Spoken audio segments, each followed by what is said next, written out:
Attendance पे नहीं होगा। हाँ, नंबर ऑफ क्लासेस तो 14 हुई है।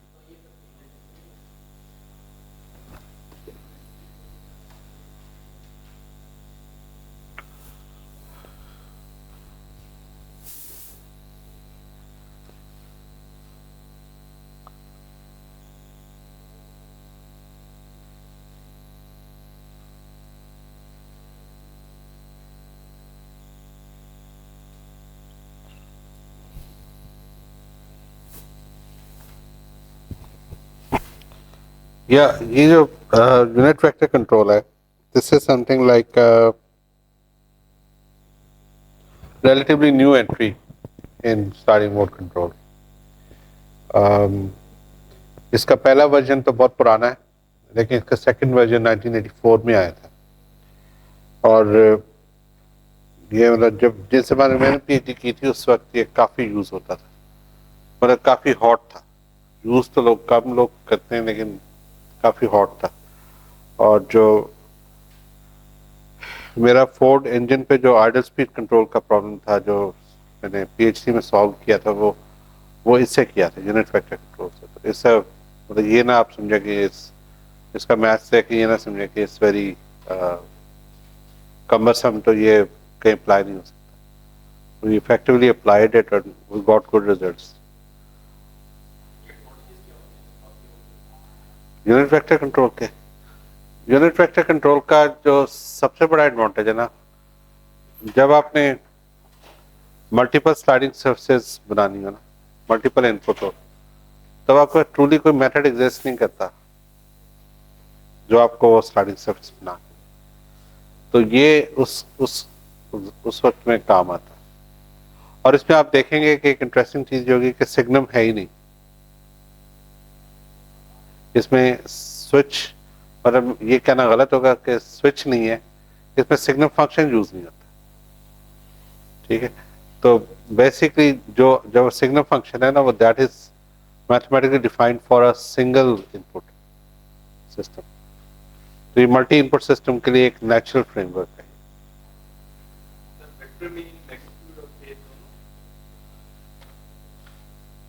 वेक्टर में मैग्नीट्यूड और फेज, मतलब हम इसमें स्टार्टिंग सरफेस का वेक्टर ट्रीट कर रहे हैं, तो इसमें दोनों चीजें आएंगी। बल्कि यूनिट वेक्टर है तो मैग्नीट्यूड 1 ही होगा, 1 होगा।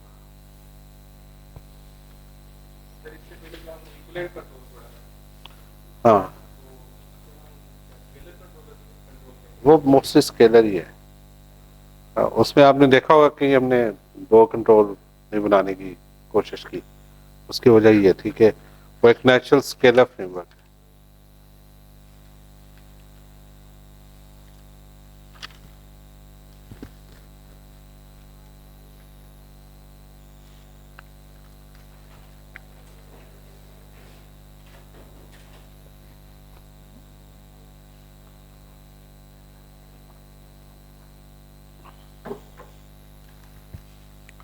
पहला जो इस मेथड का पहला वर्जन है वो प्रूफ तक ही रहता है।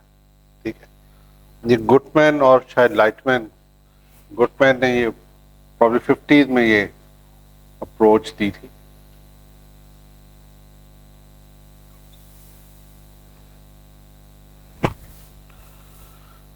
आपका सिस्टम वही स्टैंडर्ड है।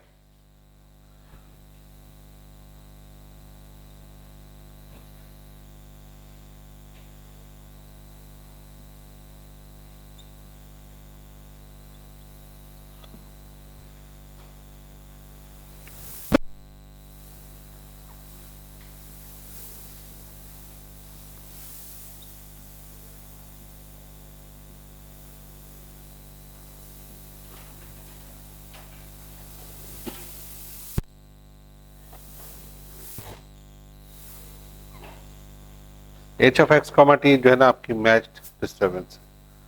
ठीक है,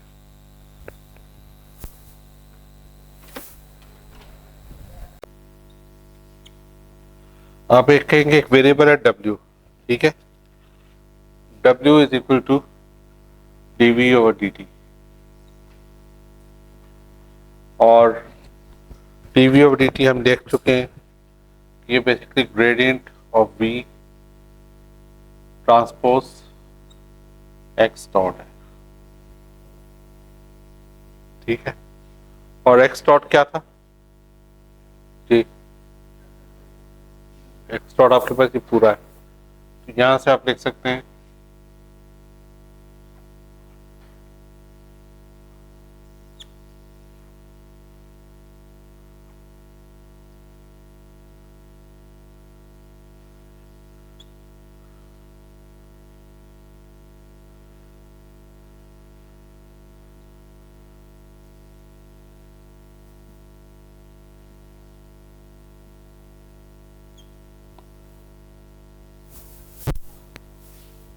ठीक है।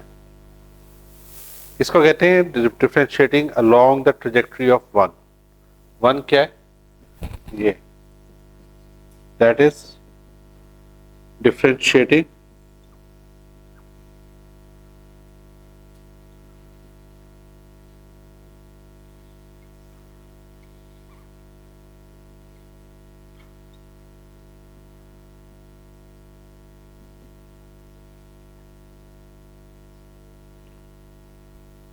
ठीक,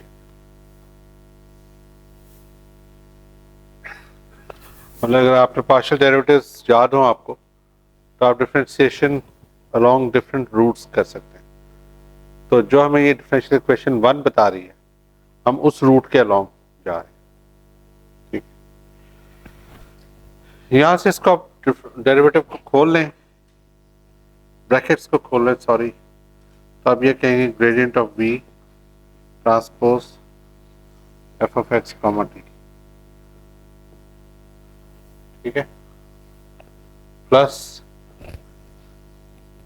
ग्रेडियंट ऑफ v ट्रांसपोज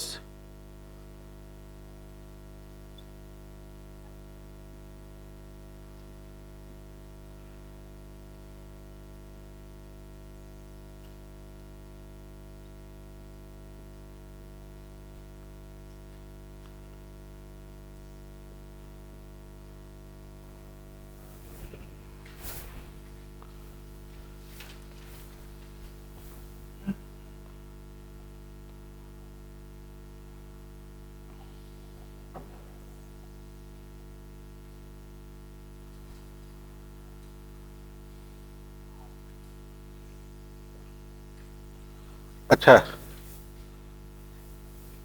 ये बताइए क्या है, अगर u जीरो हो, ठीक है, कोई इनपुट ना हो, तो ये चीज खत्म हो जाएगी, सिर्फ ये रह जाएगा, और हम कह रहे हैं कि ये स्टेबल है, इसका एक अपना फंक्शन बनेगा ना, उसको हम w नॉट कह देते हैं, ठीक है।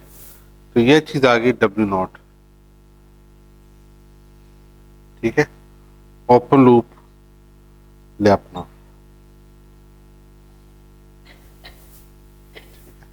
विदाउट इनपुट, जहां इनपुट जीरो। अच्छा, और बाकी इन दोनों को इकट्ठा कर दें,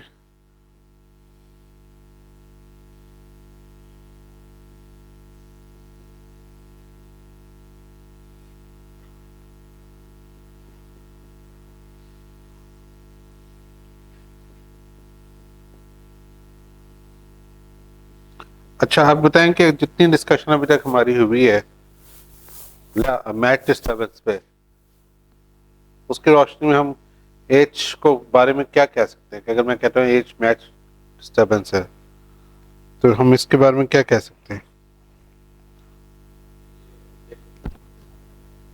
एच, हाँ लेकिन वो तो भी हमने प्रूव करना है, लेकिन मैथमेटिकली क्या कह सकते हैं,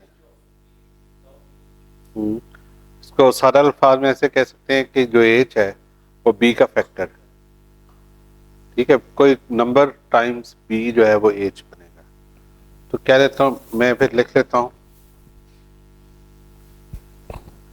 as H is a matched disturbance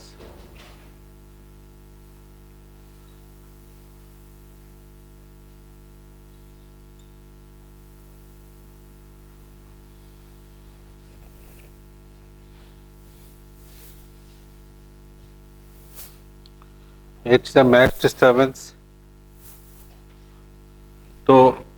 So H can be written as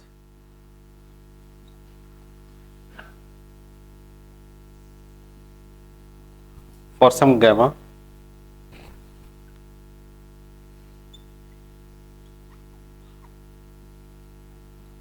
such that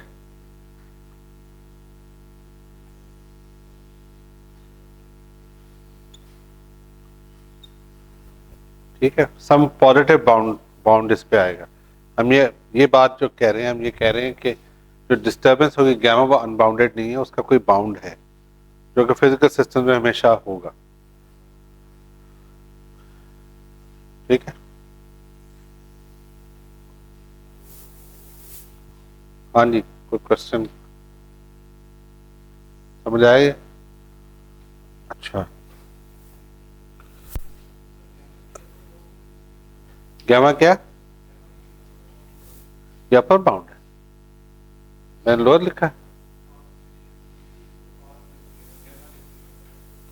हाँ हाँ,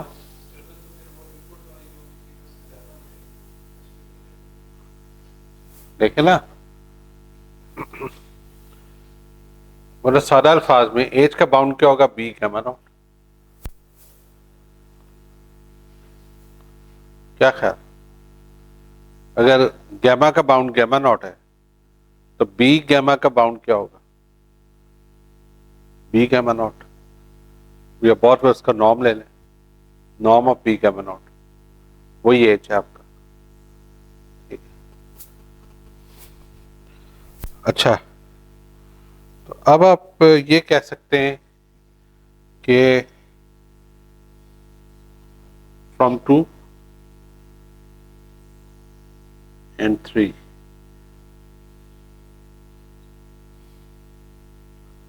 W is equal to W naught plus gradient V transpose B U of x comma t plus gamma of x comma t। ठीक है,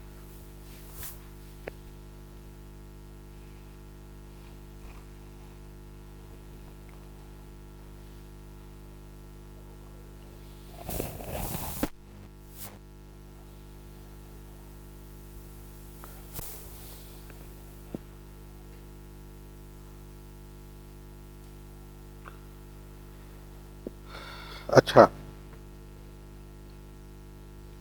अब ये आपका W है और हम चाह रहे हैं कि ये less than 0।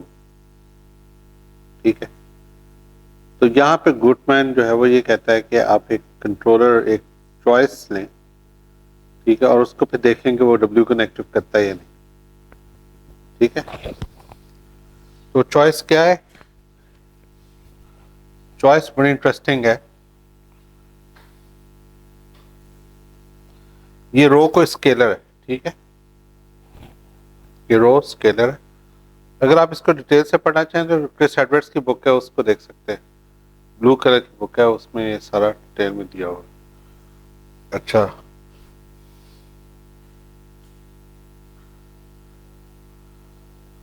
B transpose gradient of B, ठीक है, मतलब ग्रेडियंट ऑफ बी क्या होगा वैसे?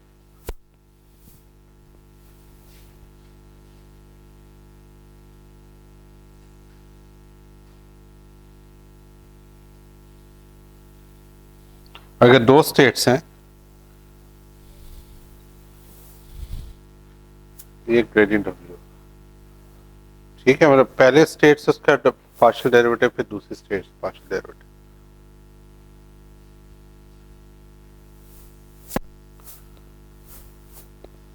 अच्छा, लेकिन ये खत्म नहीं हुआ अभी।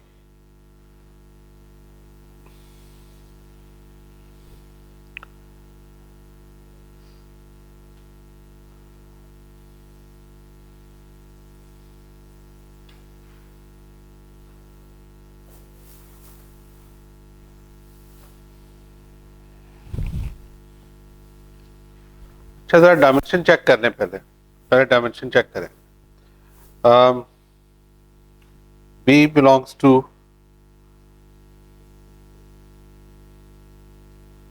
n into m.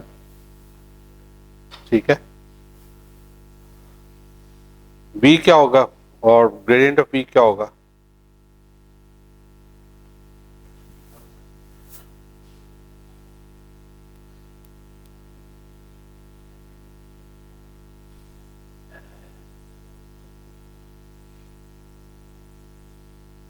ठीक है. और V क्या होगा? यहां से कोई गाइडेंस नहीं मिलती आपको. V तो स्केलर होता है ना, तो ग्रेडियंट क्या होगा उसका?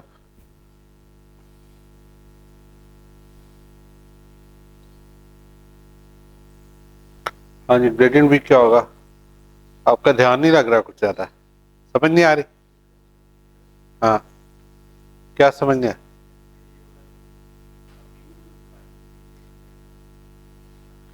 मैंने ये कहा ये एक चॉइस ऑफ कंट्रोलर. ठीक है. इसको आप आगे प्रूव करेंगे कि इस अगर ये यू लें W नेगेटिव आएगा. गुडमैन के पेपर में ये चॉइस ऑफ कंट्रोलर दी हुई है. इससे अगर आप यूज करेंगे तो आपका W नेगेटिव आएगा. ठीक है. लेकिन अभी हम इसको समझने की कोशिश करें कि ये है क्या, इसका सिग्निफिकेंस क्या है. ठीक है. हाँ जी, ग्रेडियंट ऑफ V का क्या डायमेंशन होगी?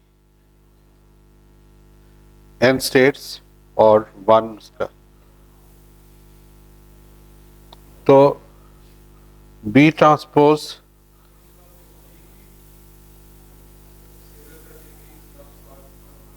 जी क्या किया?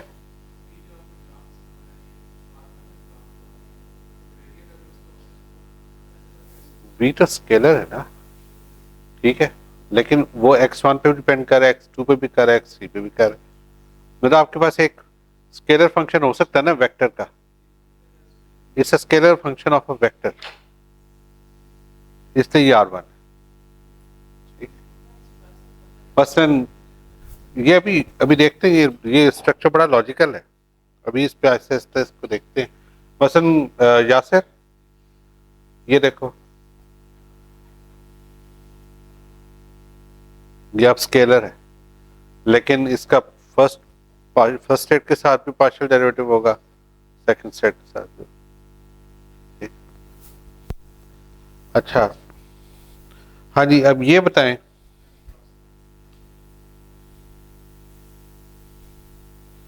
n cross 1.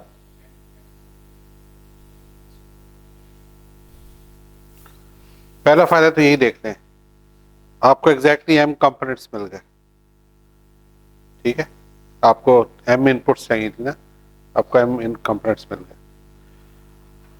अच्छा, और ये एक वेक्टर है जिसके अंदर m एलिमेंट्स हैं. और ये क्या चीज है? ये उसी का नॉर्म है. तो जब वेक्टर को आप नॉर्म से डिवाइड करेंगे तो यूनिट वेक्टर आ जाएगा. ठीक है. बेसिकली ये अब डायरेक्शन स्विच करेगा. जो सिग्नम था वो डायरेक्शन स्विच कर रहा था. ठीक है. सिग्नम क्या करता है, कभी इस साइड पे इनपुट को करता है, कभी इस साइड पे करता है. ऐसे ही था ना. तो अब क्या हो रहा है? अब आपका, अब यहां से हम m डायमेंशन में, अगर आप m स्पेस के अंदर है तो कभी आप एक साइड का वेक्टर लेंगे, कभी दूसरी साइड का वेक्टर लेंगे. तो आप एक तरह स्विचिंग कर रहे होंगे, लेकिन विदाउट सिग्नम. और ये रो जो ये सिर्फ डराने के लिए है. अगर मैं इसकी जगह खाली k लिख दूं तो आपको समझ आएगा कि हम शुरू से यूज करते आ रहे हैं ना सिग्नम का. ये रो k ही होता है. प्रैक्टिकली जब आप इसको इम्प्लीमेंट करते हैं तो ये रो k ही होता है, लेकिन मैथमेटिक्स में इसको आप रो लिख सकते हैं, कमा t. आपको याद होगा एक जगह k को हमने norm of x plus something दिया था, तो वो रो ऑफ x कमा t ही था. ठीक है. तो एक इसका गेन हो गया, ये पार्ट गेन है. और ये क्या है, ये आपका स्विच है।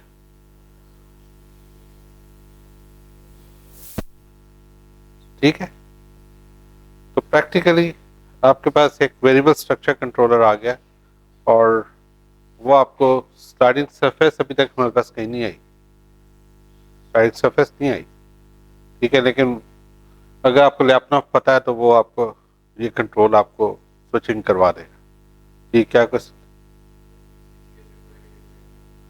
ये अभी हमें मतलब बेसिकली आपका वी टाइम के साथ चेंज होगा, बी नहीं होगा। ठीक है, वी चेंज होगा, ग्रेडियंट ऑफ वी भी चेंज होगा। ठीक है, लेट्स से कि ये वी है आपका स्केलर टाइम के साथ ऐसे जा रहा है, ग्रेडियंट ऑफ वी ये होगा। ठीक है, तो ये इसके ऑपोजिट जाएगा। ठीक है, ऑपोजिट इस यूनिट वेक्टर के, जब ये नीचे जा रहा होगा तो ये ऊपर जाएगा।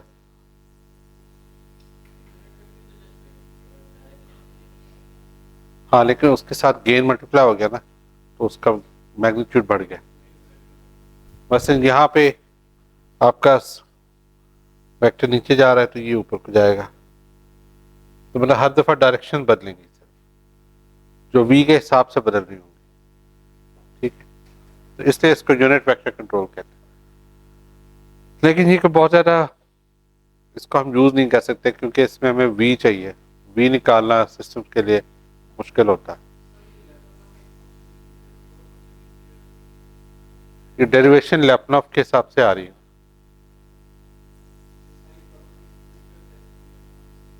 हाँ, मतलब लैपनॉफ ये सारी इक्वेशन फुलफिल करेगा, कोई और फंक्शन नहीं कर सकता। और लैपनॉफ एक फंक्शन नहीं होता, एक सिस्टम के लिए 10, 15, 20 जितने आप सोच सकते हैं उतने लैपटॉप हो सकते हैं। तो हम किसी पर्टिकुलर फंक्शन की बात नहीं कर रहे। ठीक,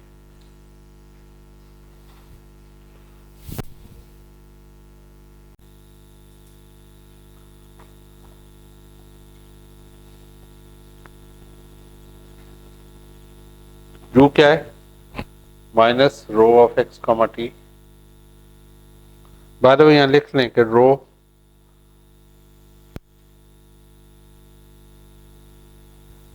ठीक है ऐसा scale minus rho v transpose gradient v over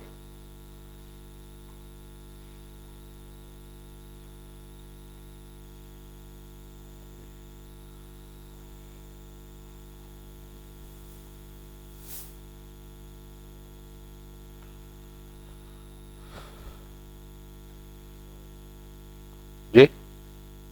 ठीक है, नहीं वही वाली इक्वेशन दोबारा लिखी है, उसमें यू की वैल्यू डाली, और उसमें मैं गामा डालना लिखना भूल गया।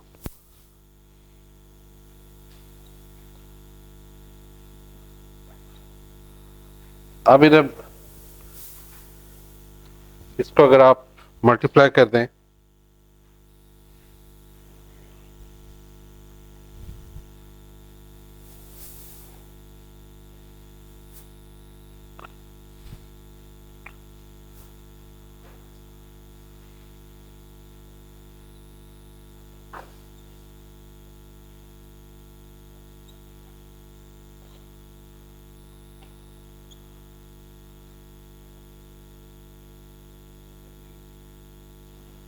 जी। हाँ,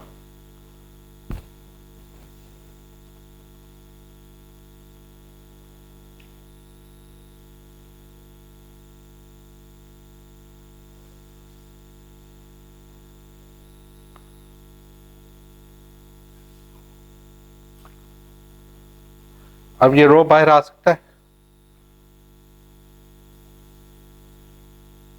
रो एक स्केलर है, इसको आप आगे पीछे कर सकते हैं, तो हम यहाँ बाहर ही इसको ले लेते हैं।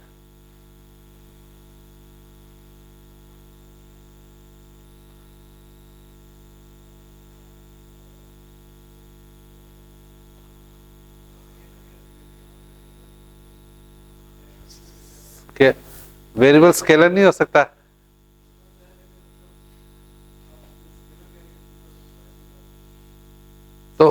वन डायमेंशनल वेरिएबल को स्केलर ही कहते हैं,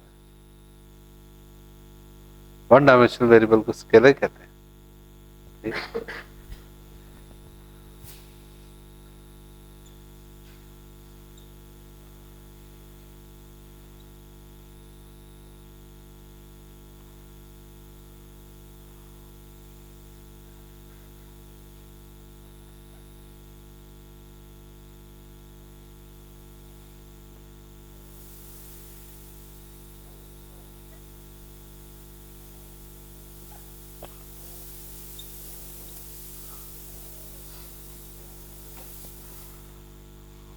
ठीक है,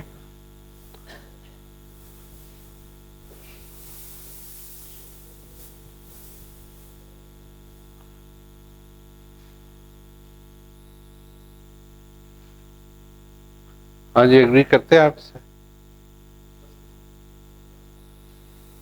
कहाँ पे?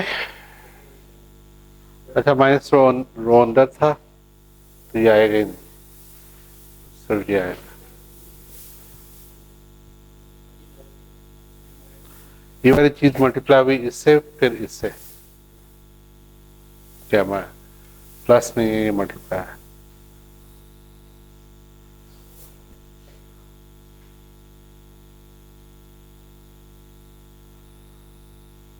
अच्छा, अब इनमें और इनमें क्या रिलेशनशिप है?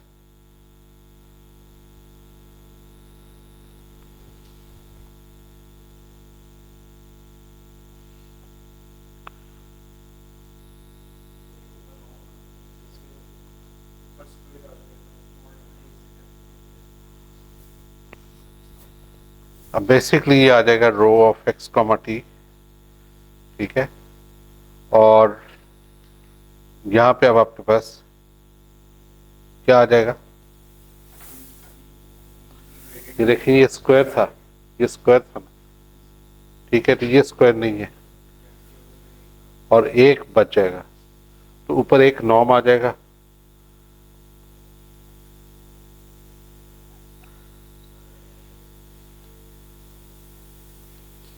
या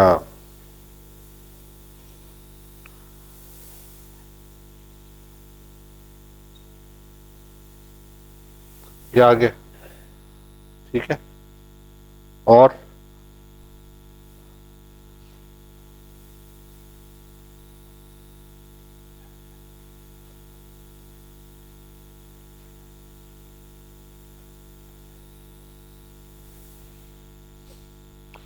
अब आपका टारगेट क्या है?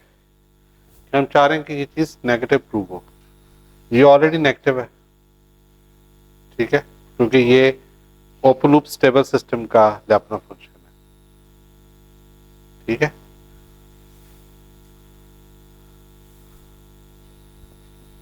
लिख लें,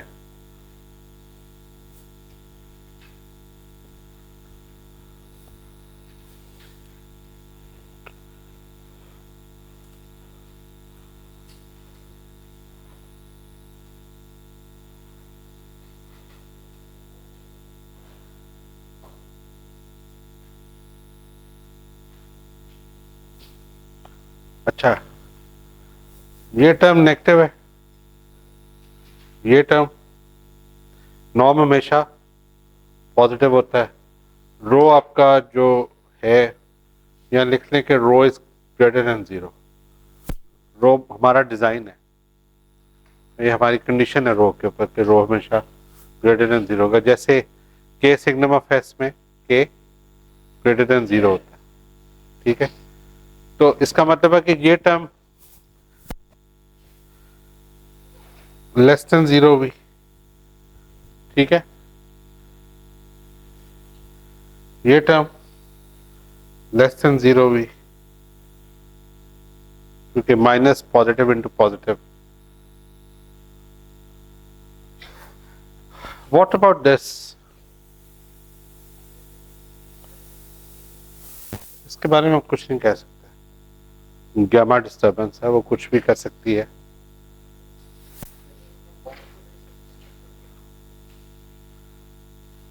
हाँ, बाउंड ले सकते हैं, लेकिन हम ये कहते हैं, हम ये कहते हैं कि ये टर्म बड़ी है या ये टर्म बड़ी है?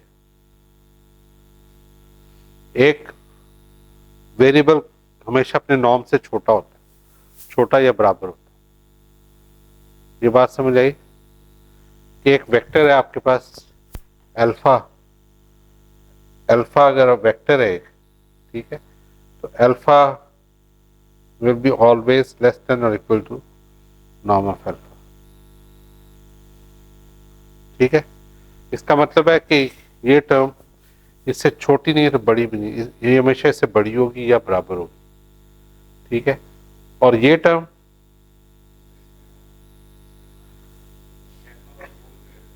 If rho is greater than gamma naught, तो ये टर्म भी इससे बड़ी होगी। इसका मतलब है कि इस टर्म का मैग्नीट्यूड इस टर्म से बड़ा है। What does that mean? इसका मतलब है कि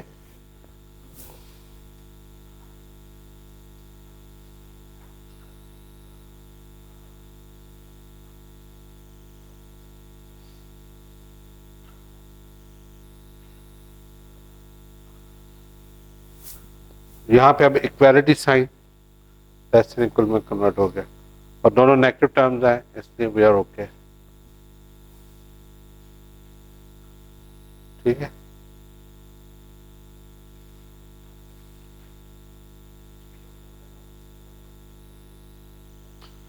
मेगा नॉट जो है ना, वो सिर्फ ओपन लूप सिस्टम का ट्रांसफर लैपटॉप। ठीक है, और ओपन लूप सिस्टम का हमने कहा कि वो स्टेबल है। अगर वो एक स्टेबल सिस्टम होगा तो उसका लैपटॉप फंक्शन हमेशा लेस देन जीरो होगा।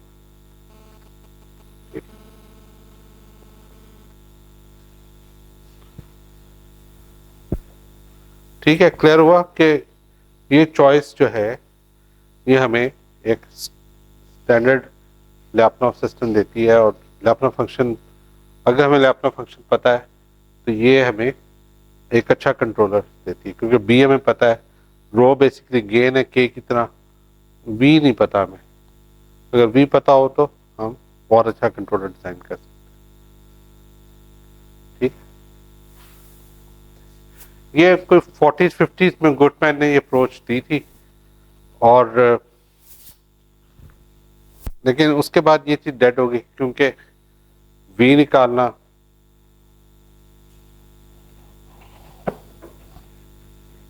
यही तो असल मसला है।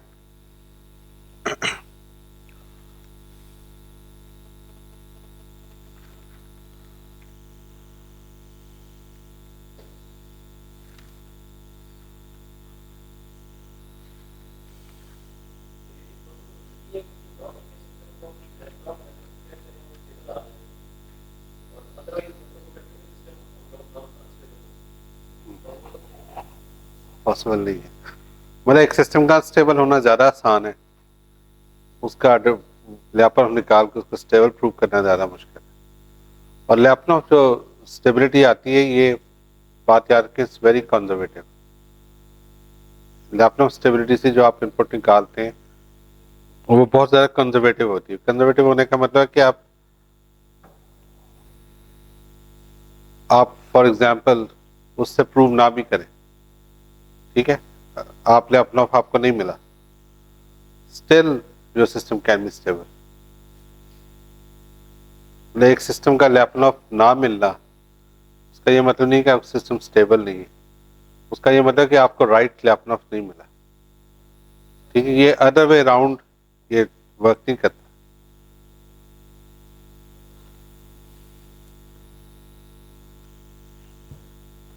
ये 3.5 है या 4 है? मेरा ख्याल 5 है।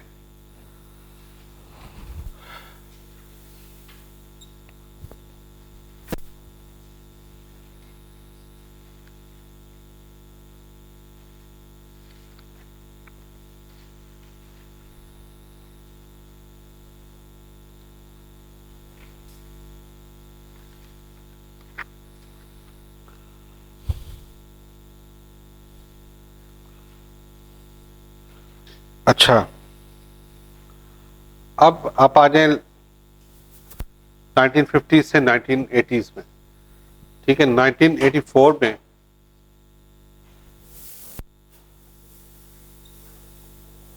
रायल एंड कॉलेस का, अगर आप ये नेट पे सर्च करें तो ये प्रॉब्ली स्टार्टिंग मोड का सबसे one of the most cited papers है। ये आपको 1984 रायल एंड कॉलेस, अगर आप गूगल स्कॉलर पे देखें तो ये आपको बहुत ज़्यादा साइटेशन मिलेंगे, क्योंकि इसने इस इम्प्रैक्टिकल मेथड को एक प्रैक्टिकल वे निकाला जिससे आप इसको अप्लाई कर सकते हैं। क्योंकि आप देखें इसमें स्टार्टिंग सरफेस कहीं नज़र नहीं आ रही। अगर स्टार्टिंग सरफेस नहीं है तो आपके फिर डिज़ाइन मेथडोलॉजी क्या है, या फिर कुछ और तरीका होता वी को निकालने का, वो भी नहीं है हमारे पास। हाँ, यहाँ पे सर स्टेबिलिटी चेक हुआ है, या आप कह रहे हैं कि अगर हमें स्टेबिलिटी पता है तो उससे हम कंट्रोलर कैसे बना सकते हैं, ठीक है। लेकिन वो एक तरह से कान को पीछे से पकड़ रहे हैं और कुछ नहीं कर रहे, और बल्कि बहुत कुछ तो कह रहे हैं कि आप एक थ्योरेटिकल फ्रेमवर्क दे रहे हैं, लेकिन उसको प्रैक्टिकल करने के लिए आपको और काफी कुछ करना है।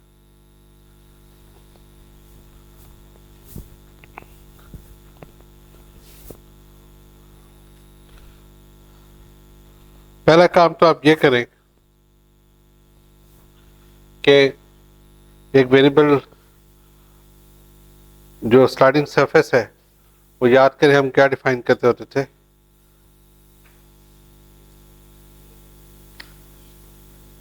gx, ठीक है। और g क्या है?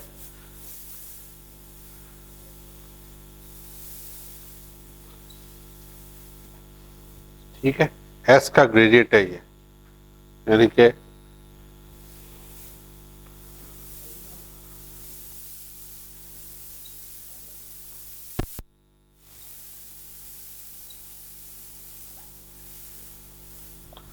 ठीक है, जब आप S1 S2 वगैरह लेते हैं तो ऑटोमेटिकली ये कंडीशन फुलफिल हो जाती है।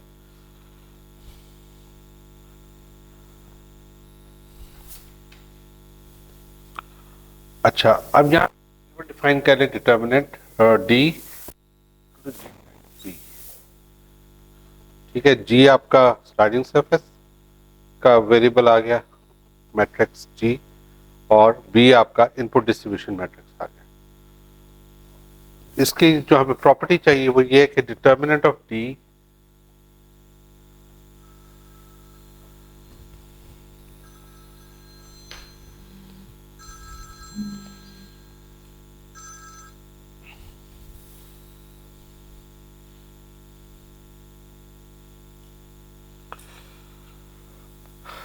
अच्छा, डिटर्मिनेंट ऑफ D क्या होगा? जो भी होगा हम चाह रहे हैं कि वो एग्जिस्ट करे, ठीक है।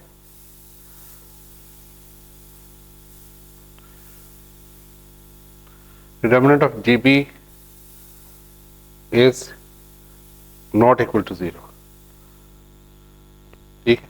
हम सिर्फ ये कह रहे हैं।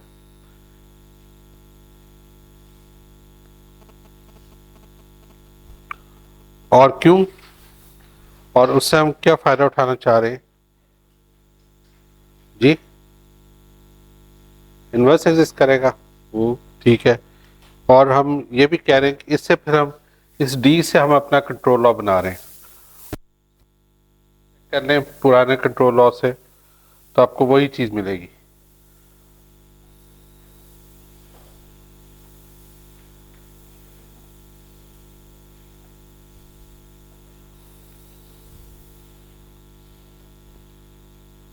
ठीक है,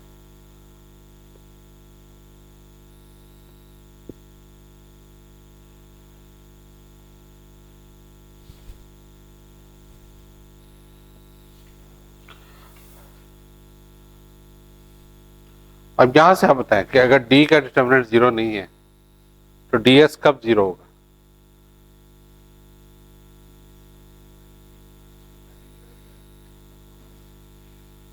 D एक मैट्रिक्स है। हाँ जी, ये कौन कौन लीनियर सिस्टम पढ़ रहा है? यासीन तुम बताओ। ये आपको गारंटी करेगा D, जब DS आप ले रहे हैं, ठीक है, और डी ट्रांसपोज एस ले रहे हैं और डी आपने कहा कि इसका डिटर्मिनेंट नॉन जीरो है, तो इसका मतलब है कि एस अगर डी ट्रांसपोज एस तभी जीरो होगा अगर एस जीरो। ऐसा नहीं हो सकता कि आप डी ट्रांसपोज एस को कोशिश करके जीरो कर लें और एस नॉन जीरो रह जाए। तो ये जो स्विच लगा हुआ है ये बेसिकली डी ट्रांसपोज एस को जीरो करने के लिए। अब डी ट्रांसपोज एस को जीरो करके अगर आप स्टिल एस जीरो ना हो रहा हो तो फायदा नहीं। तो उस वजह से हमारे पास गारंटीड है कि डी ट्रांसपोज एस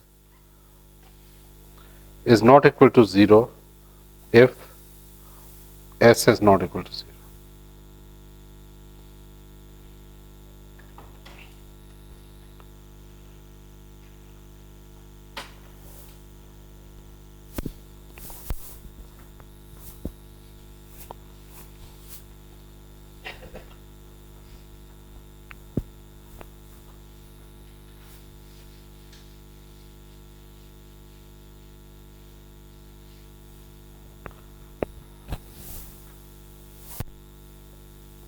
ठीक है। अच्छा,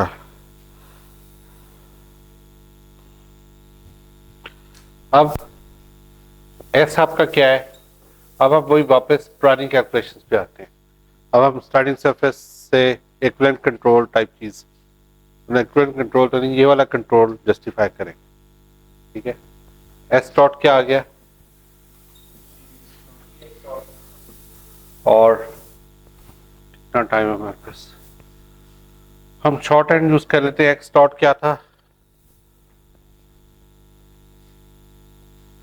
ठीक है,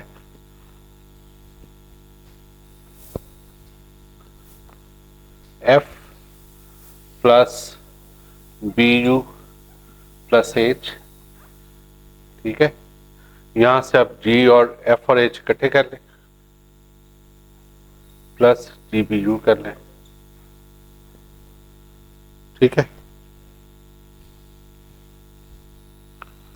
और ये अब आपको पता ही है कि G of F plus H plus D you. ठीक है,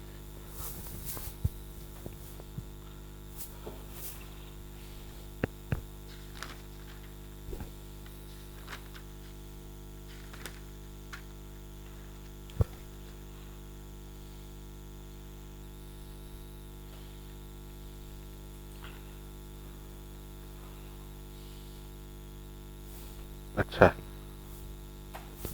ठीक है। अब ये आपके पास एस डॉट आ गया और यू आपको पता है, यू क्या है?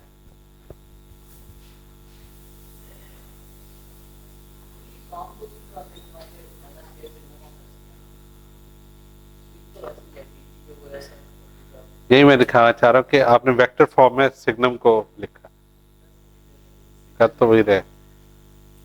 देखें, सिग्नम ऑफ एक्स अगर आप लिखते हैं ना, signum of x that is basically x over for scalar. उसको देखें वो ज्यादा सेम थिंग। ठीक है, इसलिए आप सिर्फ समझ सकते हैं कि यूनिट वेक्टर जो है, ये यूनिट वेक्टर बन रहा है, ये सिग्नम ही है।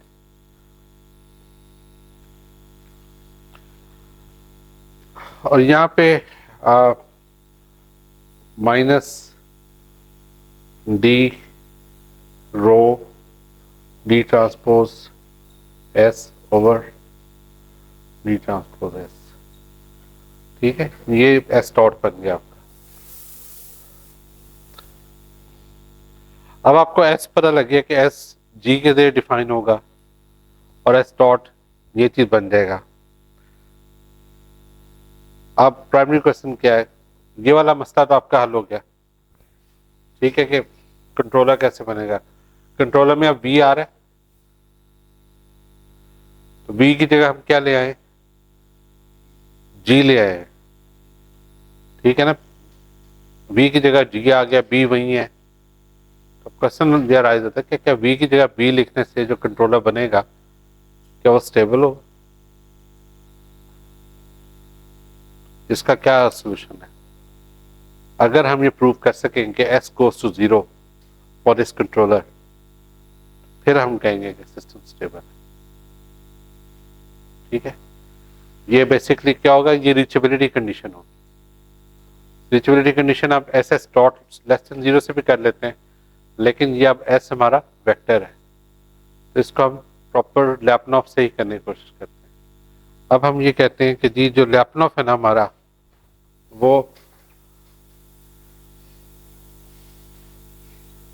ये, ठीक है,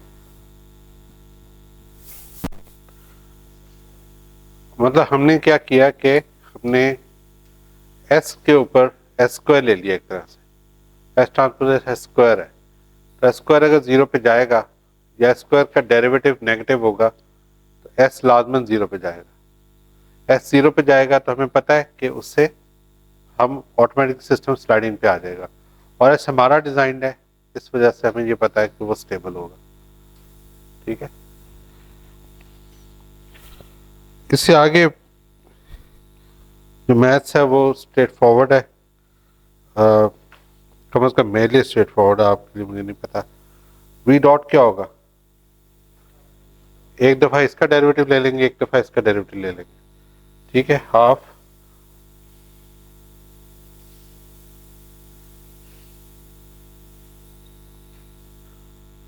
ठीक है, ये बेसिकली दोनों एक ही चीज है, दोनों में से एक ले लें तो उनका सम अप करेंगे तो एस ट्रांसपोज एस डॉट आ जाएगा।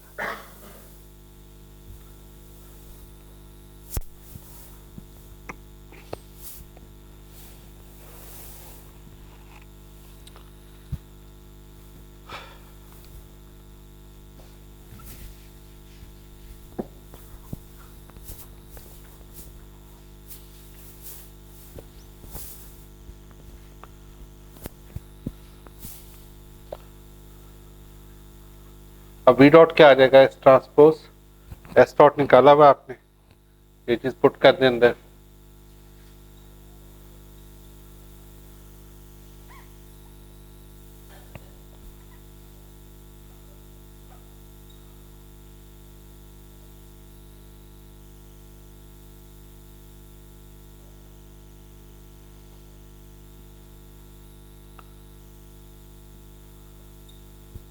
ठीक है,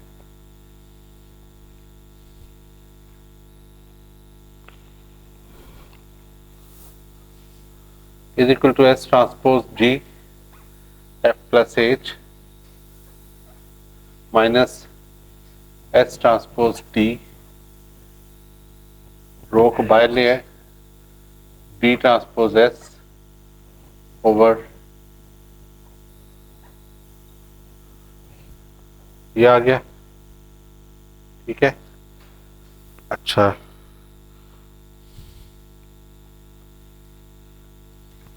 यहाँ पे डी और डी इनवर्स पुट कर दें, आपके पास आएगा डी, डी इनवर्स जी, यहाँ पे क्या आएगा,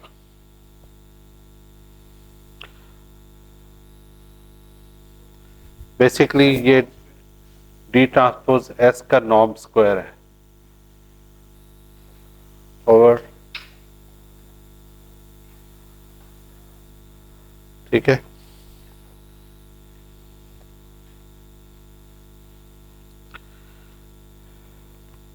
अब ये चीज क्या होगी,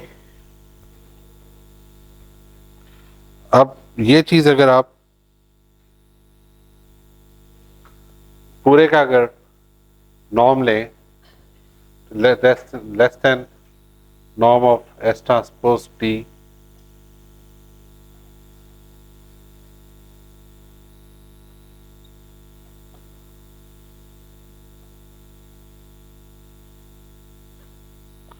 ठीक है, ट्रायंगुलर इनइक्वालिटी आपको बताती है कि ये जो हाइपोटेन्यूज है वो साइड्स के सम से छोटा होता है, यहां से आप ये बना सकते हैं s transpose d, d inverse D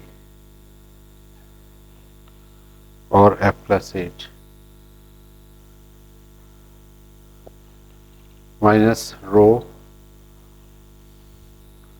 D transpose S.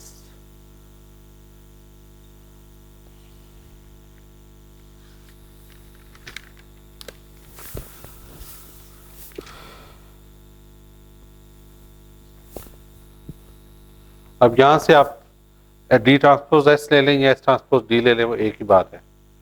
तो इधर से आप ये ले सकते हैं, v dot is less than और equal to s transpose d, d inverse d. इसको मिक्स इकट्ठा ही कर लें,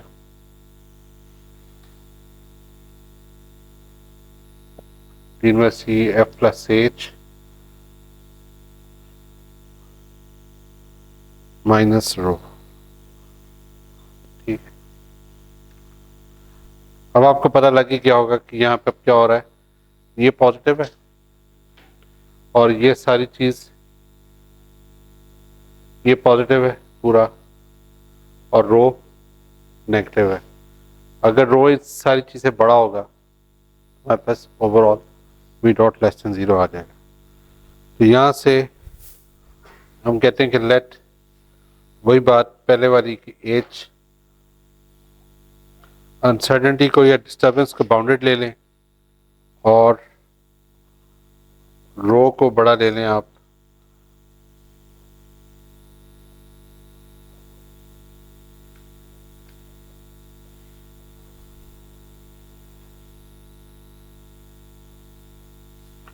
d inverse d f plus H से।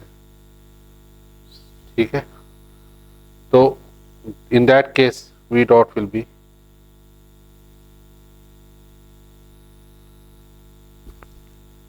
ये आपका यूनिट वेक्टर कंट्रोल। अब आप देख सकते हैं कि हमने अब वी नहीं लिया, अब हमने स्लाइडिंग सरफेस ली है। स्लाइडिंग सरफेस हम पुराने मेथड से डिजाइन करेंगे और मेक श्योर करेंगे रो जो है वो डिस्टर्बेंस से और इस चीज से बड़ा हो, तो फिर हमारा यूनिट वेक्टर कंट्रोल ऑटोमेटिकली हमें सिस्टम को ले आएगा। तो आपका डिजाइन वेरिएबल ये है।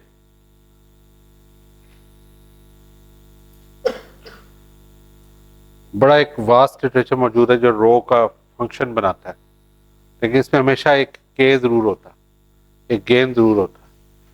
ठीक,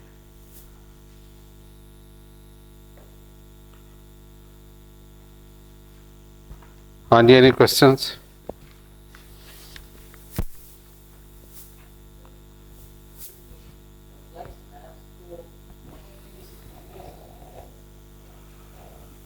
मैं लेक्चर के शुरू में कहा कि ये मैंने फोर्ड के इंजन पे खुद अप्लाई किया हुआ है, ये वाला यही वाला कंट्रोल है, बल्कि साथ इसके ऑब्जर्वर भी था।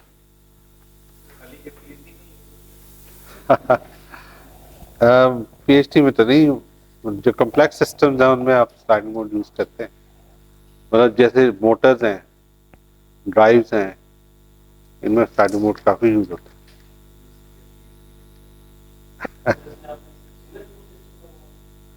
मेरा 2 इनपुट सिंगल आउटपुट सिस्टम, वो आइडल स्पीड कंट्रोल था, तो आउटपुट स्पीड थी और इनपुट जो थी वो एक तो एयर बाईपास वाल्व, जो एयर वाल्व होता है वो खोल उसकी ओपनिंग ड्यूटी साइकिल में, और दूसरा था स्पार्क एडवांस, इग्निशन कितनी देर पहले हो टॉप डेड सेंटर पे पहुंचने से पहले।